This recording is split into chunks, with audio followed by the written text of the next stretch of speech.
we have two proceedings that we have to answer to, one of them being one gunshot, one CEO, and one suspect who somehow became one of the most talked about names in America.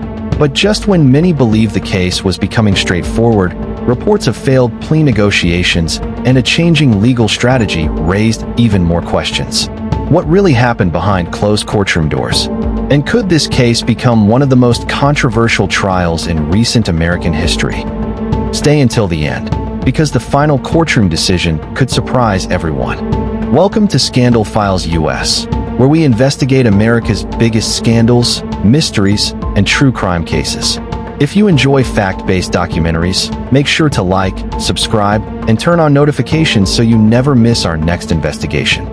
December, a busy morning in Manhattan. Business executives were arriving for meetings. Tourists filled the sidewalks. Everything seemed completely normal, until suddenly, gunshots shattered the silence. UnitedHealthcare CEO Brian Thompson had been shot outside a Manhattan hotel. Within minutes, emergency responders rushed to the scene. Police sealed off entire streets. National media interrupted regular programming. The investigation had instantly become one of the country's biggest stories. But investigators still faced one enormous question. Who did it? The answer would arrive sooner than anyone expected, but it only made the mystery even deeper. As investigators gathered surveillance footage, witness statements, and forensic evidence, attention eventually turned to one name: Luigi Mangione.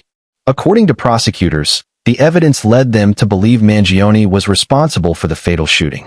Mangione has pleaded not guilty, and like every criminal defendant in the United States, he is presumed innocent unless proven guilty in court.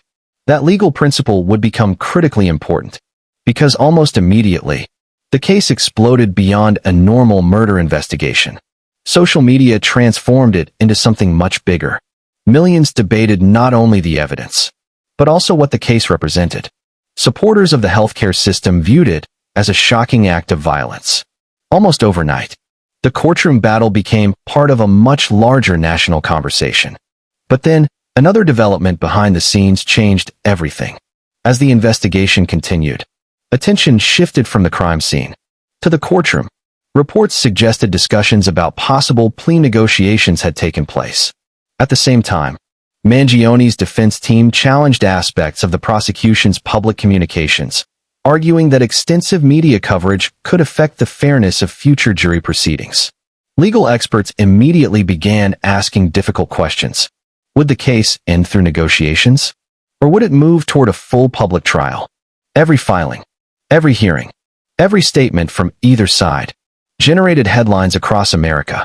And with each new development, public interest only continued to grow. But the biggest question still remained unanswered. If this case goes before a jury, what happens next? If investigators built the story, the courtroom would be where that story is tested. As hearings continued, prosecutors argued that the evidence supported their case against Luigi Mangione. The defense saw things differently.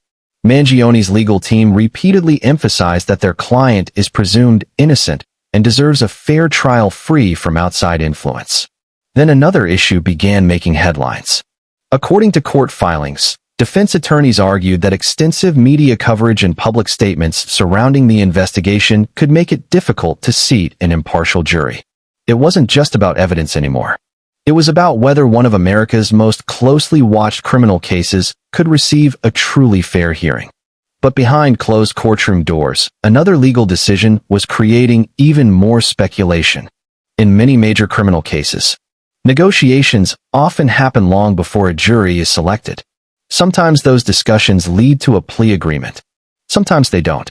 Reports surrounding this case suggested that negotiations had become a topic of intense public interest. But no courtroom outcome is guaranteed until it is officially accepted by the court. Legal analysts pointed out that every strategic decision carries enormous consequences. Accept a negotiated outcome, or take the case before a jury. One option may reduce uncertainty. The other could change everything. For both sides, every move matters. Every statement matters. Every delay matters. Cliffhanger. And then legal experts started asking an even bigger question. Imagine sitting inside that courtroom. Months of headlines.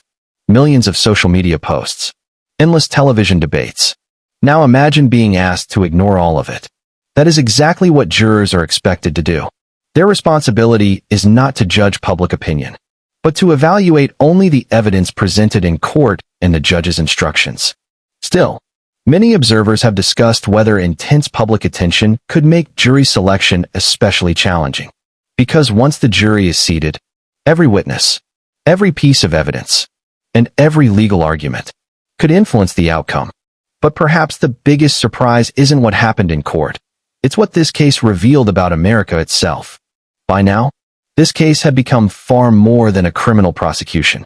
It had turned into one of the most closely watched legal battles in America. Every court hearing generated new headlines. Every filing sparked fresh debates online. Legal experts examined every motion. Journalists analyzed every development. And millions of people waited for one answer. What happens next? If the case proceeds to a full trial, prosecutors will have the burden of proving every element of their case beyond a reasonable doubt. The defense, meanwhile, will challenge the prosecution's evidence and argue on behalf of their client. In the courtroom, emotion alone isn't enough. Evidence is everything. But the verdict may not be the only thing that history remembers. The death of Brian Thompson shocked the country. But the public conversation quickly expanded beyond a single criminal case. Many Americans debated healthcare policy. Others focused on public safety. Some questioned the role of social media. Others argued about the limits of public opinion before a trial even begins. Whatever your perspective, one fact remains.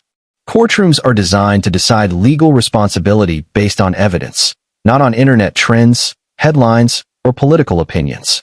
That principle may become one of the most important parts of this entire story. Because once a trial begins, facts replace speculation. Witnesses replace rumors. Evidence replaces emotion.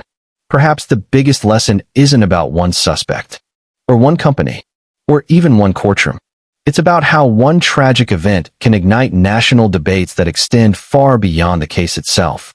Long after the cameras leave, long after the headlines fade, the legal process continues. And ultimately, the final judgment belongs to the court, not to social media. Whether this case ends with a jury verdict, a negotiated resolution, or another legal development, it will likely remain one of the most discussed criminal cases in recent American history. We'll continue following the verified facts as they emerge. Because in stories like this, the truth isn't decided by the loudest voices. It's decided by the evidence. What do you think? Will this case ultimately be resolved through a courtroom verdict, or could another legal twist still change its direction? Share your thoughts respectfully in the comments below. If you enjoy fact-based investigations into America's biggest scandals, true crime cases, and courtroom dramas, don't forget to like this video, subscribe to Scandal Files US, and turn on notifications so you never miss our next investigation. Thanks for watching.